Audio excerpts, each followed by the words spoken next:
In a small town nestled between rolling hills, there was a quiet tension in the air. The streets, though seemingly peaceful, had a history of division, a silent rift that ran deeper than most could imagine. The old houses on one side were whitewashed and pristine, while on the other side, the homes stood humble, the streets less maintained, but full of life. This was a town marked by the absence of equality, where the lines between the races had always been drawn.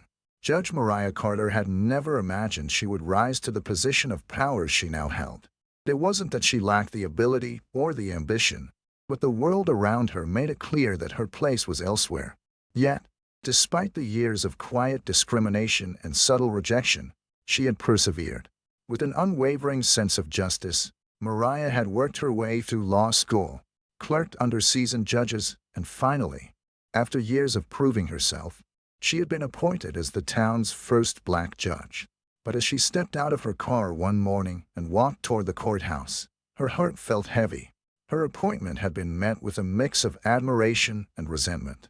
Some in the town hailed her as a beacon of progress, while others, especially the old guard and the local police force, saw her as a threat to the way things had always been.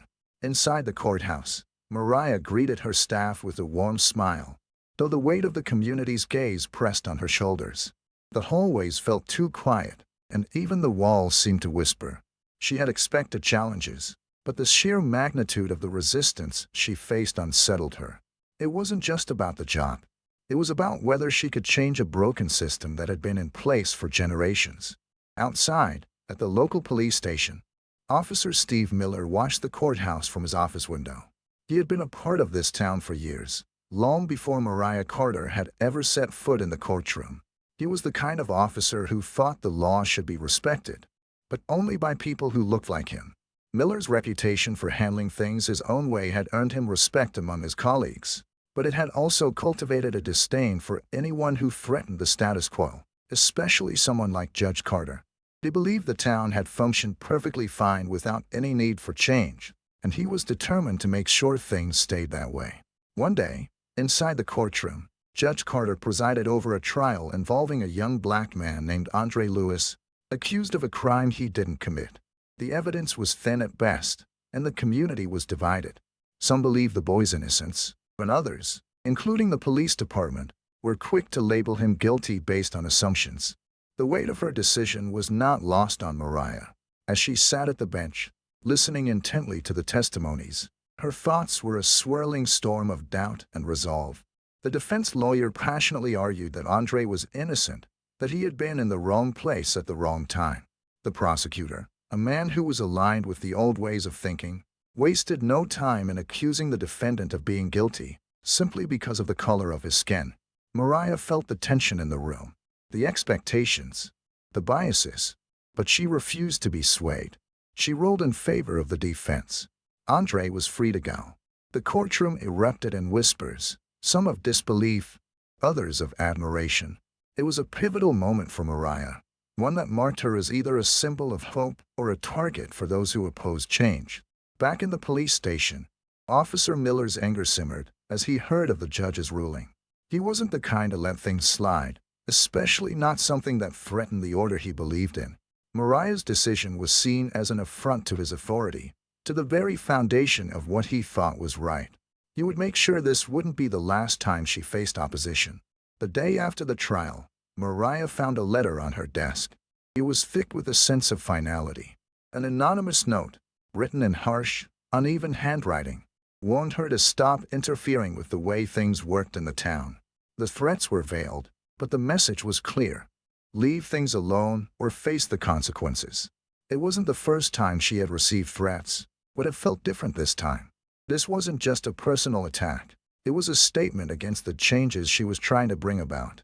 But Mariah wasn't the type to back down easily.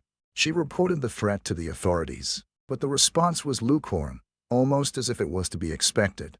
She couldn't shake the feeling that the system she was trying to fix was already working against her. Subtly, but with great force.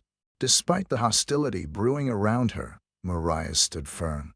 She would not let fear dictate her decisions.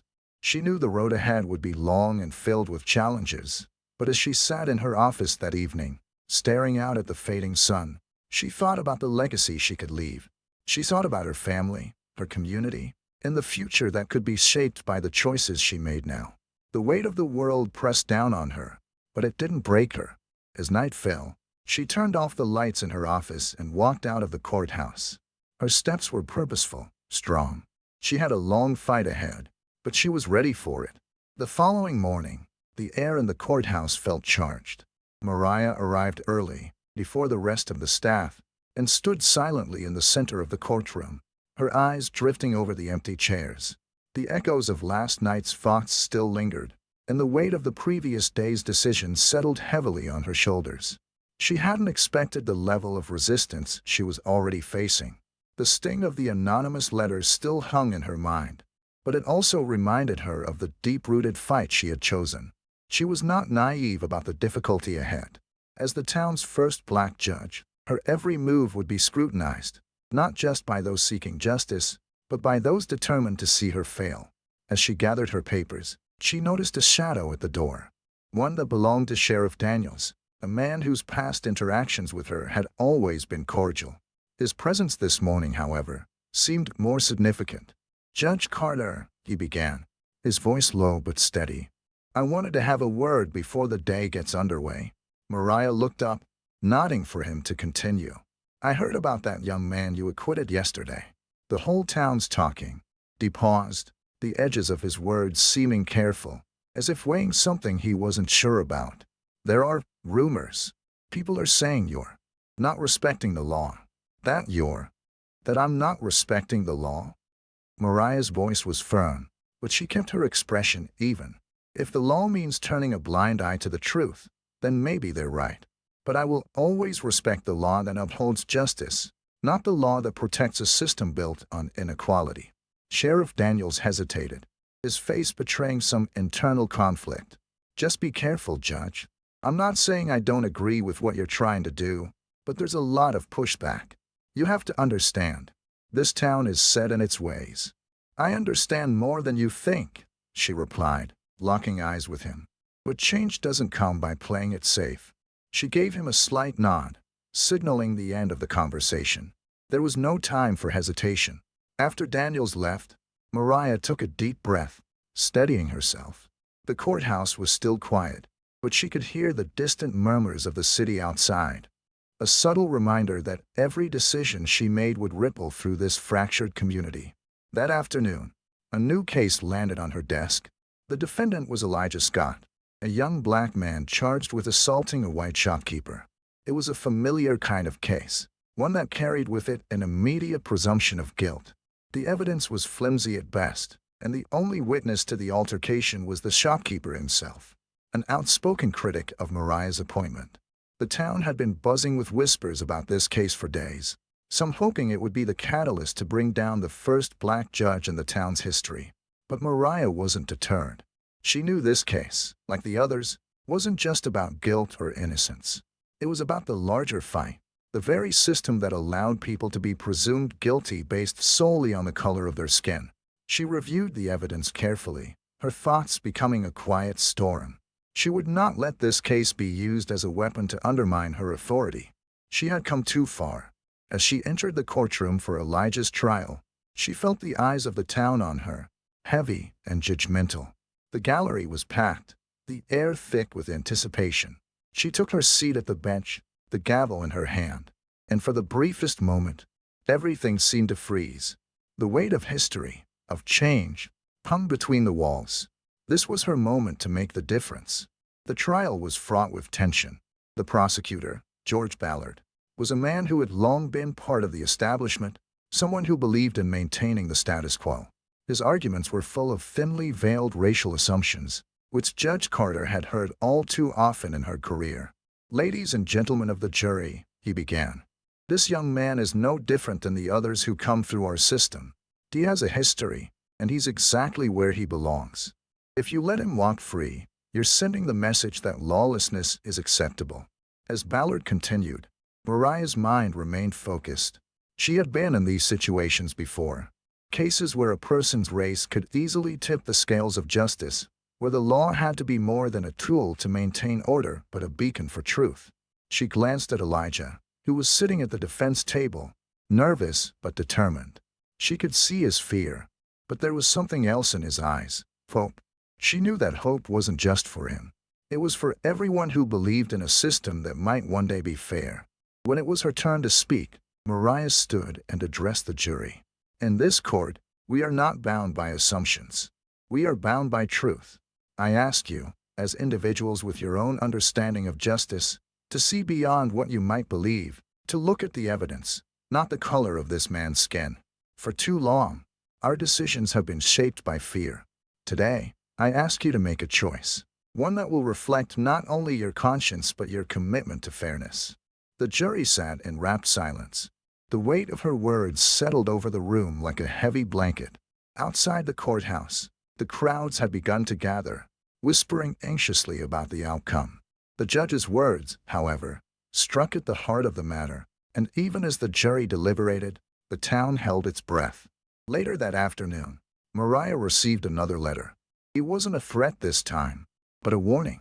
This one, typed and neatly folded, was signed with a name she didn't recognize, the Old Guard.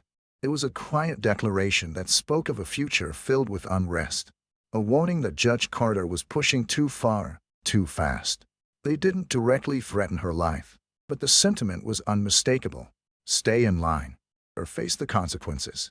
And yet, as Mariah read the letter under the dim light of her desk lamp, she felt a sense of calm wash over her. This was the world she had entered, one where change wasn't easy, and nothing worth fighting for ever came without cost. But she knew, deep down, that the cost of not fighting was far too great. By the end of the day, Elijah was acquitted. The jury had seen the truth, even if it was a truth that many had long tried to ignore. As Elijah walked out of the courtroom a free man, the weight of his gratitude was felt by everyone who had witnessed his fight. But for Mariah, the victory was bittersweet. She knew that one decision, one verdict, was not enough. She was only beginning her journey. And outside the courthouse, Officer Miller was already plotting his next move. The following days were filled with whispers and murmurs. The town, already divided, seemed to stretch the lines of its divide even further. As the word spread that Elijah Scott had been acquitted, there was a mix of jubilation and fury. For some, it was a victory that affirmed their belief in justice. For others, it was a stark reminder that things were changing, and not everyone was ready for that change. Judge Mariah Carter was becoming a symbol, not just for those who believed in equality and fairness, but also for those who feared the destruction of their comfortable way of life. In her office, she could feel the mounting pressure, though she had expected it.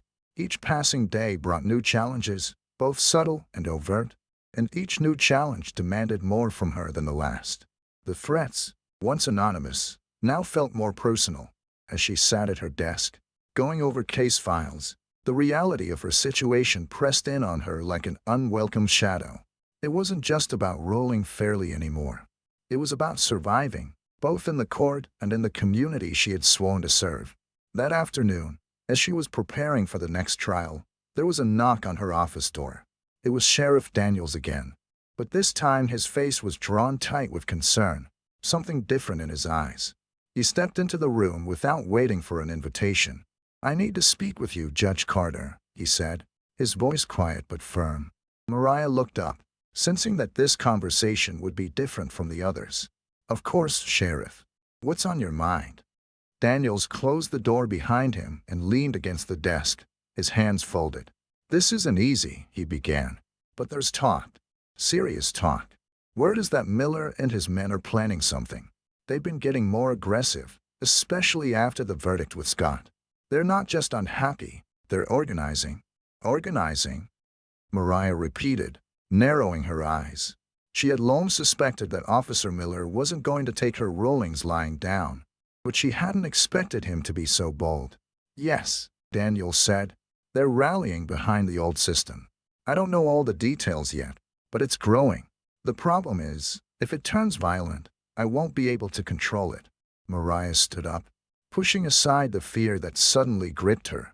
She was used to resistance, but hearing it from someone like Daniels, a man who had spent his career in law enforcement and knew the ropes, made her realize just how far things had escalated. "I've been hearing whispers too," Mariah replied. "Threats, anonymous letters. And even now, they're starting to show their faces, aren't they?" Daniels looked away, uncomfortable. "Some of my men have been talking about ways to discredit you. They're pushing for a recall election. They think that if they can make you look weak enough, the town will turn on you." Mariah's heart sank.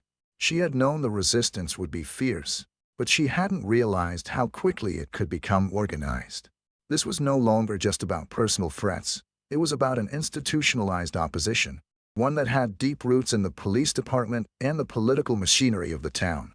"I don't have time to back down," Mariah said, her voice steady. "If they think I'll leave just because they're making threats, they don't know who I am." Sheriff Daniels nodded, but his face was a study in concern. "I know, but I'm telling you, the stakes are getting higher. And it's not just you anymore. It's all of us who want things to change." He paused before continuing, his voice softening. "There's a growing movement, on both sides. I just thought you should know." "Thank you, Sheriff," Mariah said, her eyes narrowing in thought. "But this is exactly why I'm staying. I won't back down, and neither should anyone else who believes in justice." As Daniels left her office, Mariah's thoughts churned. The weight of the responsibility she carried had only deepened.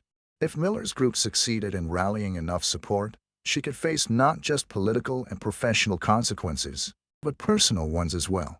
But she couldn't afford to let that fear control her. She had taken this position for a reason. If she walked away now, what would that say about the system she was fighting for? What message would it send to the people who believed in her? That evening, Mariah couldn't sleep. She lay in bed, staring at the ceiling, her mind spinning with the complexities of the coming days. She thought about the young people in town who had supported her, the families who trusted her to make the right decisions. Could she really let their hopes slip through her fingers? Could she really let Miller and his crew destroy everything she had worked for? By morning, she had made up her mind. She would not leave. But she also knew that the path forward would be more difficult than ever. She had to stay focused. The next trial, the next ruling, the next decision. They were all becoming pieces of a much larger puzzle. The following day, as Mariah entered the courtroom, she noticed something different. There was an air of anticipation, a charge that hadn't been there before. It wasn't just because of the case she was about to preside over. It was the growing presence of her opposition.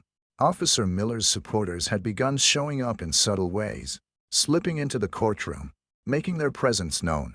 They hadn't yet made a direct move, but they were watching, waiting for her to falter. The trial before her was a complicated one. A domestic violence case where a black woman had been accused of assaulting her partner. The evidence was clear, and the woman had a history of abuse. But there was also an undercurrent of racial prejudice in the way the case had been handled. Mariah, knowing the history of domestic violence cases in the town, approached the matter carefully, determined to bring the case to justice without allowing the racial dynamics to distort the truth. As the trial progressed, the tension in the courtroom became palpable. The defense attorney, a local man with ties to the old power structure, tried to paint the black woman as an aggressor, despite the clear evidence that she was acting in self-defense. He made veiled insinuations that Mariah's rulings were clouded by a desire to prove something. But Mariah stood her ground. She spoke clearly, her voice firm. "The law is not about bias," she said, looking directly at the defense lawyer. "The law is about facts. We cannot allow our personal opinions to cloud the truth. This case is not about race. It's about a woman fighting for her life, her dignity, and her safety." The courtroom fell silent. For a moment, Mariah felt the weight of her words settle into the room. She wasn't just ruling on a case. She was speaking to the heart of the town's divided consciousness, making it clear that justice was not something to be swayed by prejudice. The ruling was in favor of the defendant, and though the decision was met with silent resistance from many, there was also a shift. The opposition had been strong, but Mariah's calm determination had cut through it. She had stood firm in the face of not just a case, but the very forces that sought to undo her. As she left the courthouse that evening, there was a feeling in the air. Something had shifted. It was as if the world around her had begun to tilt in a new direction. Officer Miller and his crew were watching her, but now they knew she wasn't going anywhere. She had planted her feet in the sand, and they would have to reckon with her strength. The road ahead would be long, but Mariah was ready. She was no longer just a judge. She was a symbol, whether they liked it or not. And the change she had set in motion was only beginning. The days following the trial were tense. The tension in the town had escalated beyond the courthouse, and whispers turned into heated arguments, both in private and in public. The streets, usually calm, now buzzed with conversations about Judge Mariah Carter's decisions. People were divided into two camps: those who felt a sense of hope and validation in her rulings, and those who saw her as a threat to everything they knew. It didn't take long for Officer Miller and his allies to make their next move. They began speaking openly about their disdain for her, calling her rulings unfair and accusing her of trying to change the system to cater to the black community. In the local diner, the whispers grew louder, and many customers began openly voicing their support for Miller, claiming that the town's justice system had always worked just fine until she came along. For Mariah, these outbursts were hardly a surprise, but they stung all the same.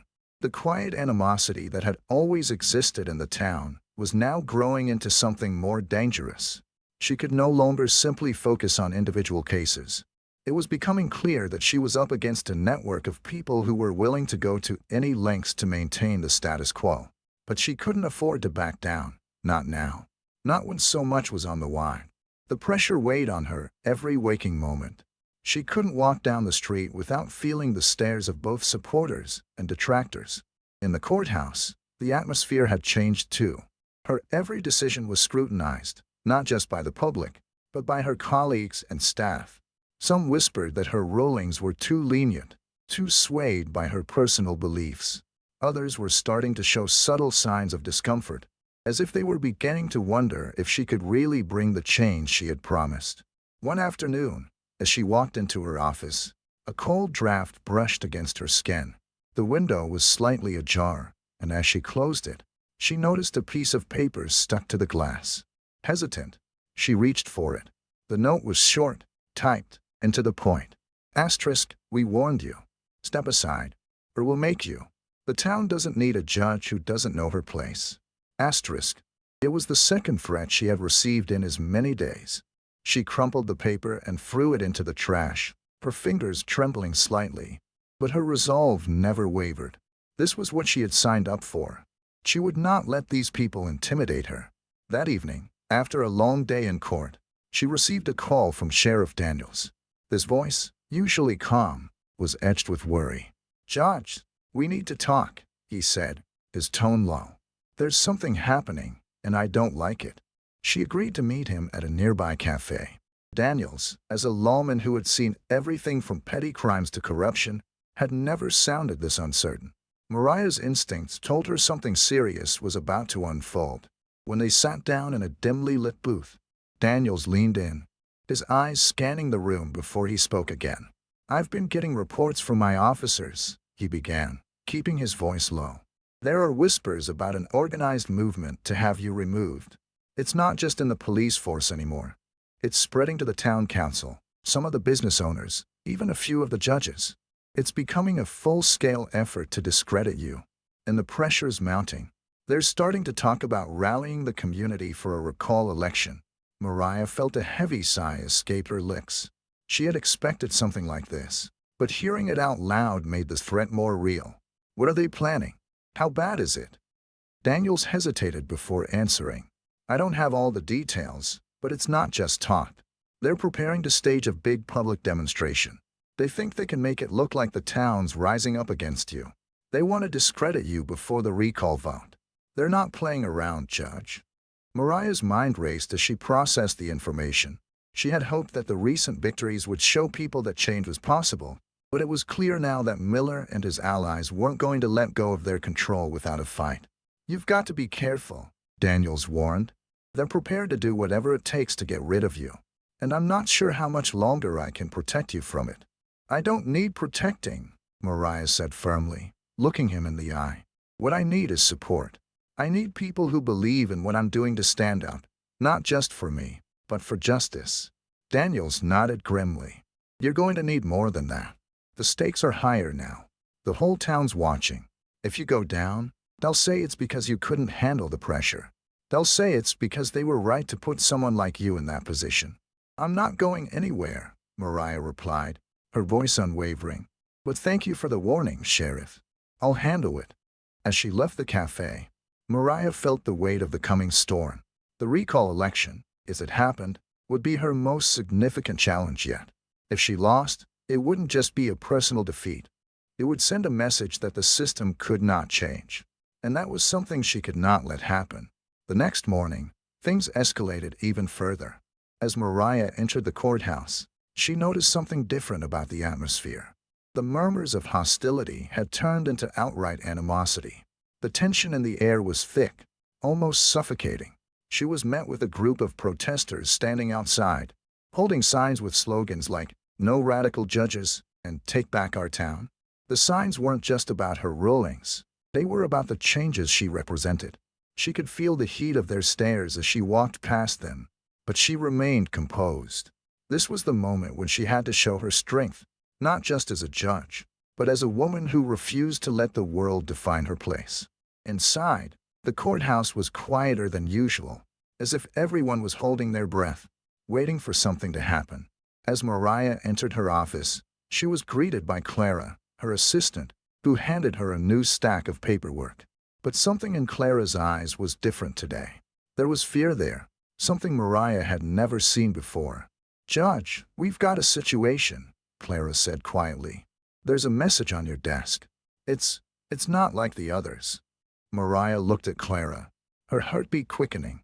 When she walked over to her desk, she saw a large envelope, its edges torn and its contents clearly spilling out. Inside was a photo, a picture of her house, taken from a distance, with a message scribbled in bold, black letters. Asterisk, next time. We won't be so subtle. Asterisk. A chill ran down Mariah's spine. She had been expecting threats, but this was different.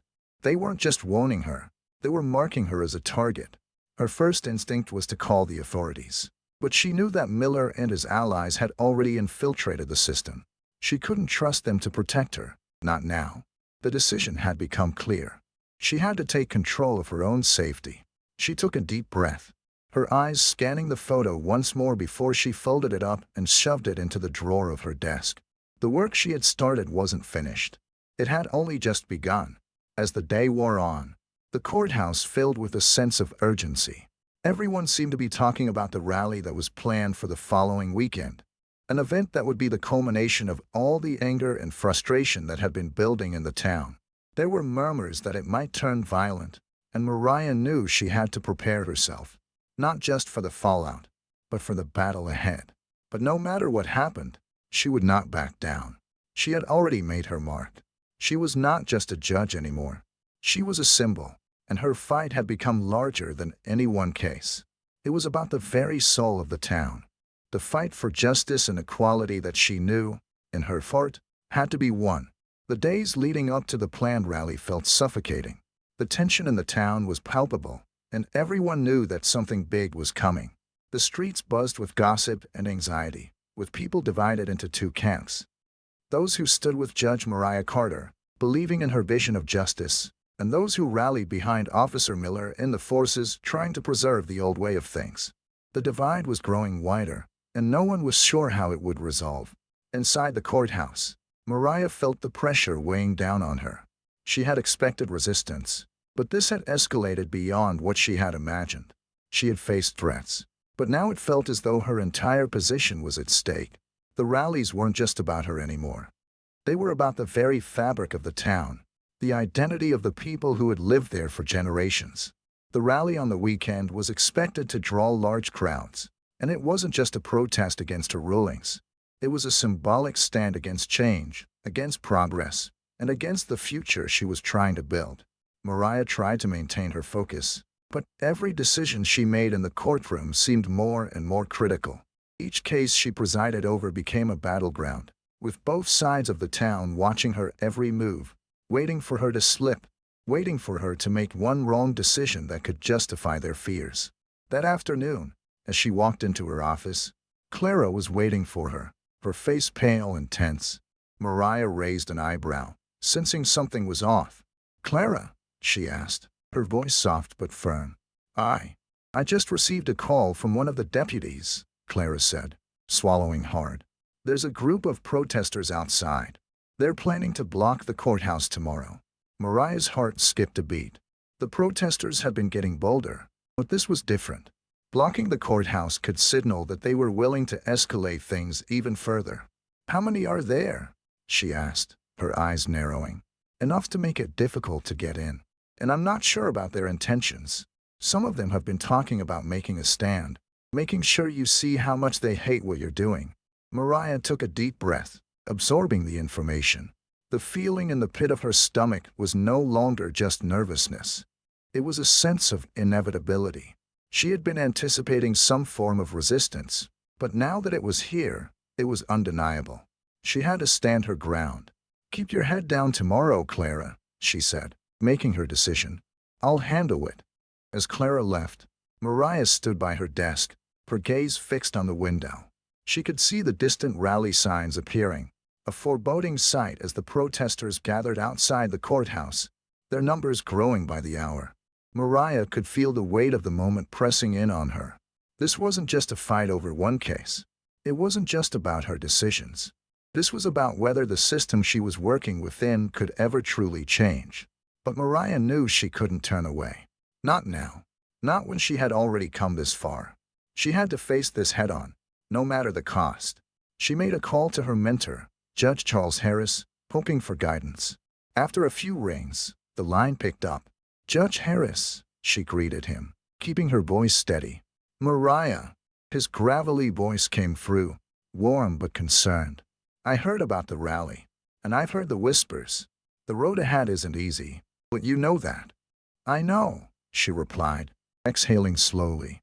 "But I can't back down, Judge. If I do, it'll be as if I've admitted that everything they're saying is true, that I can't do this job because of who I am." Judge Harris sighed on the other end of the line. "That's the battle, Mariah. They don't want you to succeed. They don't want to see someone like you in power. But you've made it this far because you believe in the law and justice, and they can't take that from you unless you let them."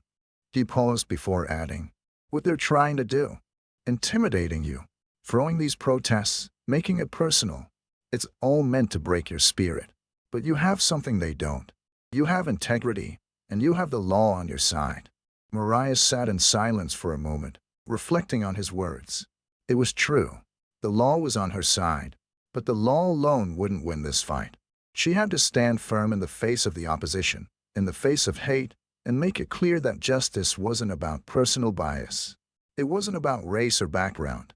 It was about truth, and she was sworn to uphold it. "I'll stand firm," she finally said, her voice growing stronger. "I just need to know how to face what's coming next." Stand tall, Mariah. Remember who you are and why you're here. You don't have to do this alone. The truth is your weapon. Never forget that. With those words, Mariah felt a surge of renewed strength. It wasn't going to be easy, but she wasn't fighting alone. The morning of the rally arrived, and as Mariah left her house, she was met with a sea of protesters outside her courthouse. The crowd had gathered, waving banners and shouting slogans, some of which were pointed directly at her. The air was thick with anger, with people marching around the courthouse, shouting at anyone who dared to stand in their way. Mariah's heart was steady, her resolve unwavering. She walked calmly through the crowd, holding her head high. The protesters called out, cheering, but she ignored them. She had heard their words before, and now they were nothing more than noise. Inside the courthouse, things were quieter. The staff worked quickly, but the tension was impossible to ignore. Mariah arrived at her office, and as she settled behind her desk, the phone rang. It was Sheriff Daniels. "Judge, we've got a situation," he said, his voice strained. "Some of the protesters are planning to confront you in person. They've been circling the building, trying to get in. I've got officers stationed, but it's getting chaotic." Mariah's pulse quickened, but her voice was calm. "I'm not backing down. I'll go out there. Let them see that I'm not afraid." Sheriff Daniels paused before replying, "I can't guarantee your safety, Judge. They're getting more and more agitated." Please, just stay inside." But Mariah already knew what she had to do. She had been called to this fight, and she couldn't back down now, not when so much was on the line. Taking a deep breath, she stood up and made her way to the courthouse steps. The crowd was still chanting, but as she emerged, a hush fell over them. Every eye turned toward her. She stood at the top of the steps, her back straight, her eyes focused on the horizon. She raised her hand, silencing the crowd with a simple gesture. "I know you're angry," she began, her voice carrying through the air. "I know that you don't agree with the decisions I've made, but this fight isn't about me. It's about justice. It's about fairness. And it's about the future of this town." Her words were met with silence, and she continued, "Justice doesn't play favorites. It doesn't care about the color of your skin, the history you come from, or the way you've always done things. It's about truth.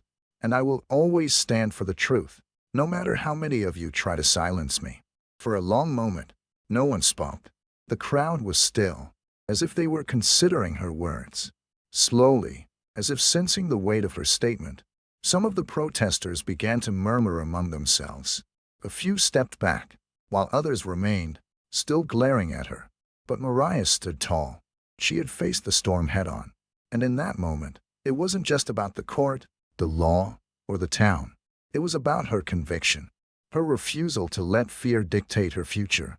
She turned and walked back inside, knowing that the battle wasn't over. But this moment, this stand, had made one thing clear.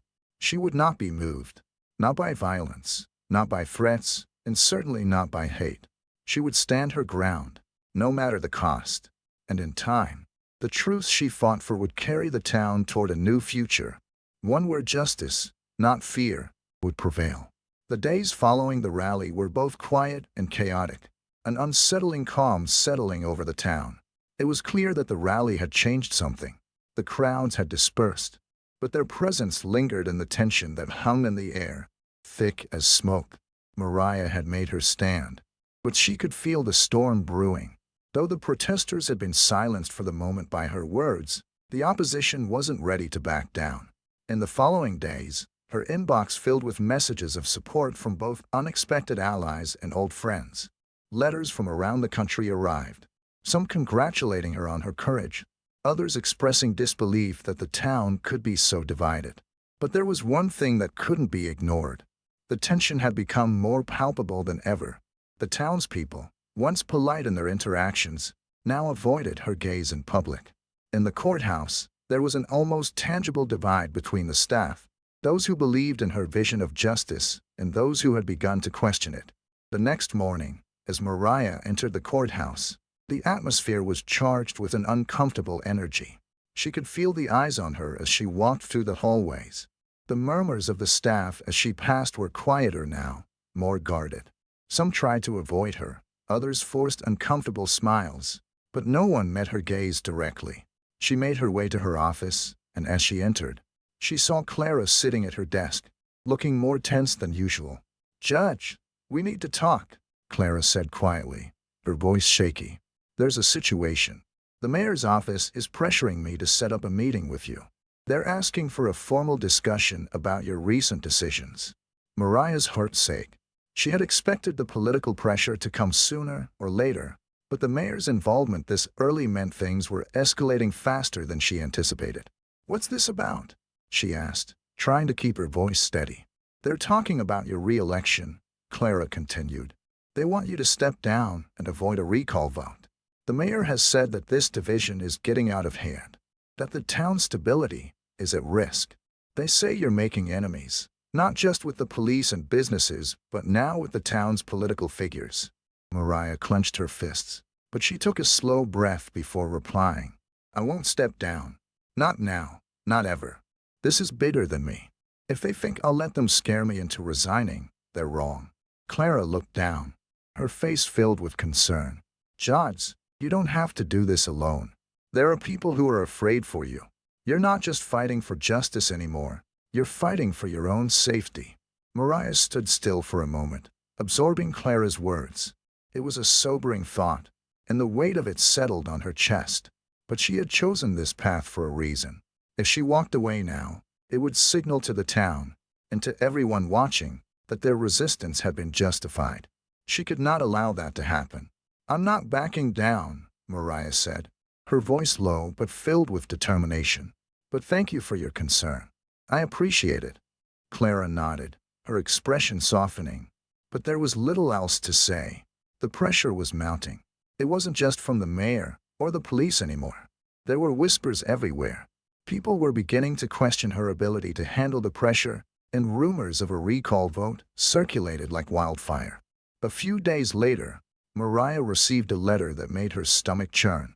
It was from the town council, requesting a formal meeting to discuss her recent actions and the town's desire for unity. It was an official letter, complete with signatures from key political figures, including the mayor himself. The letter was worded carefully, each line dripping with passive aggression. But the message was clear. Either change her approach or face the consequences. She sat at her desk for a long time, the letter in front of her. The pressure of this meeting loomed over her like a dark cloud. She could hear the echoes of her conversations with Sheriff Daniels and Judge Harris, reminding her to stand firm. That evening, she reached out to Sheriff Daniels again. The phone rang for several moments before he picked up. "Sheriff," she said, her voice calm but with an undercurrent of urgency. "I've received an invitation to meet with the town council. They want to discuss my future here." Daniel's voice came through, rough and with a hint of concern. "They're coming for you, Judge. I've been hearing rumblings all over town. The mayor's office has been pulling strings. They're trying to weaken your position, but you need to be careful. Whatever happens in that meeting, you can't give them any excuse to say you failed." "I won't give them that satisfaction," she replied. "But I need to know that I'm not alone in this fight. I can't do this by myself." "I'm with you, Mariah," he said firmly. "And there are others. But you need to stay focused. They're counting on you to back down. The moment you do, they win. You've got to make them see that you're not afraid." "I won't back down," she assured him. "I've come this far, Sheriff. I won't quit now." The night before the meeting, Mariah barely slept. She lay awake, thinking about everything she had fought for. Her appointment as judge, the decisions she had made, the consequences of those decisions. She thought about the town she had grown up in, and about her family who had stood behind her every step of the way. She could not allow all of that to be undone because of a few powerful people who were more interested in maintaining control than in seeking justice. The following morning, Mariah dressed in her finest judicial robe and made her way to the town hall. It was a tense walk. She could feel the weight of the town's eyes on her, even though they were not directly looking at her. The street seemed quieter than usual, but there was an undercurrent of something much darker, something that warned her that the battle ahead would be her toughest yet. When she entered the meeting room, the town council was already seated, along with the mayor. There was an air of formality, but also a coldness to the atmosphere. As Mariah took her seat, she noticed the disdain in some of the council members' eyes, but she did not flinch.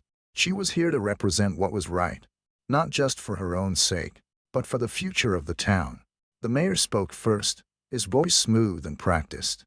"Judge Carter, we've called this meeting to discuss your recent decisions and the growing concern among the town citizens about the direction you're taking. It's clear that your rulings have caused unrest. Your actions have alienated a large portion of the community, and we feel that it's necessary to address this before things escalate further." Mariah met his gaze directly, her voice unwavering. "I am here to uphold justice, not to placate those who want to maintain a broken system. If my actions have caused unrest, it is because the system was unjust to begin with. I cannot and will not back down from what I believe is right. My decisions are based on the law, not personal preference, and I will continue to make decisions that serve the truth, no matter the backlash." The mayor shifted in his chair, clearly frustrated. "You see, Judge, that's where we disagree. The law is not just about the truth in isolation. It's about maintaining balance, about maintaining order. Your decisions have caused division, and now the very future of this town is at risk. You can't pretend that your rulings have had no consequences." Mariah leaned forward, her voice calm but piercing. "I am not pretending, Mr. Mayor. I understand the consequences of my actions. But my job is not to keep things the way they are. My job is to ensure that the law is fair, and the law is not always fair to everyone. When we let injustice slide for the sake of peace, we are complicit in perpetuating the very system that allows people to suffer. The room fell silent. Mariah could feel the weight of her words sink in. She wasn't just defending her rulings. She was calling out the system that had failed so many before her. The mayor didn't respond right away, his face a mask of frustration and disbelief. But Mariah knew that she had said what needed to be said. Finally, the mayor spoke, his voice quieter but tinged with warning. "We are not asking you to step down, Judge Carter, but we are asking you to consider your actions carefully.